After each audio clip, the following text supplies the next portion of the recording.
I like the theme for this year's self-denial appeal because I have experienced the ripple effect of the gifts that are given, seeing firsthand how the money is distributed and how lives are changed.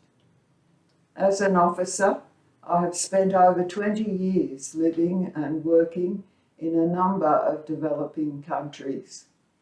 Those countries were receiving grants from IHQ, but the Salvation Army soldiers gave sacrificially in the self-denial appeal, just as is done in all territories around the world. I entered the Salvation Army Training College in 1973. On the same day, I became a qualified accountant.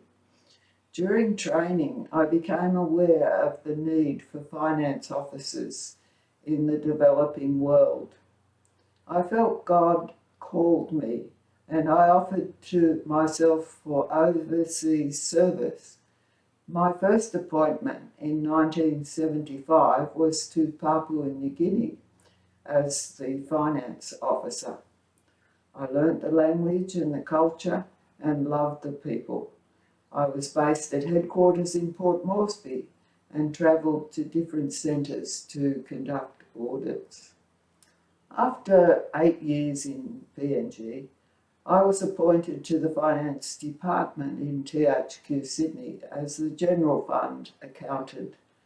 I quickly learned about computers and accounting packages, as this fund was the first to move from manual to computerised accounts.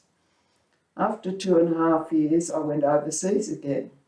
That time it was for 3 years as Financial Secretary and Property Secretary in Ghana, based in Accra, and visiting Salvation Army centres and divisions throughout Ghana.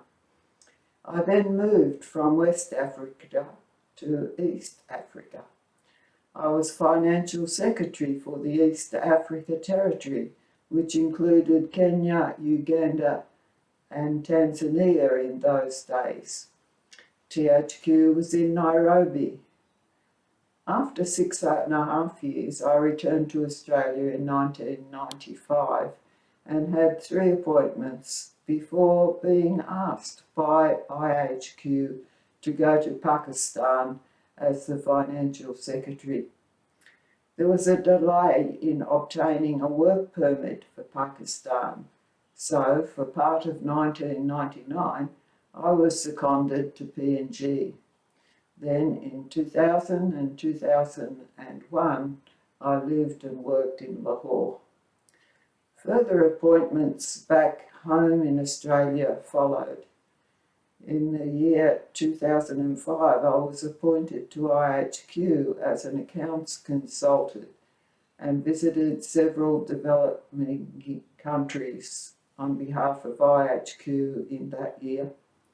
In the years prior to retirement, I was seconded to a few countries for short-term assignments of 6 weeks up to 3 months. These secondments were in the area of finance and business administration, going before or after an IHQ audit, training staff, computerising accounts, etc., etc. During 2004 to 2007, I visited Rwanda, Russia, Zambia twice, Indonesia twice, Bangladesh, and lastly, Southern Africa twice. So the period of the self-denial appeal is a time of mixed emotions for me as I look back on my overseas service, the places I visited and the people I met. I have many fond memories. Even in the hard times and the tough assignments, I knew God's unfailing love and protection. In recent years, when I watched the self-denial videos, I used to feel like I wanted to get on a plane and go and help in the countries that were featured. Well, a COVID pandemic made international travel impossible. But our God is greater than any pandemic. Our giving and our prayers are far-reaching. Let us watch and listen for the ripple effect.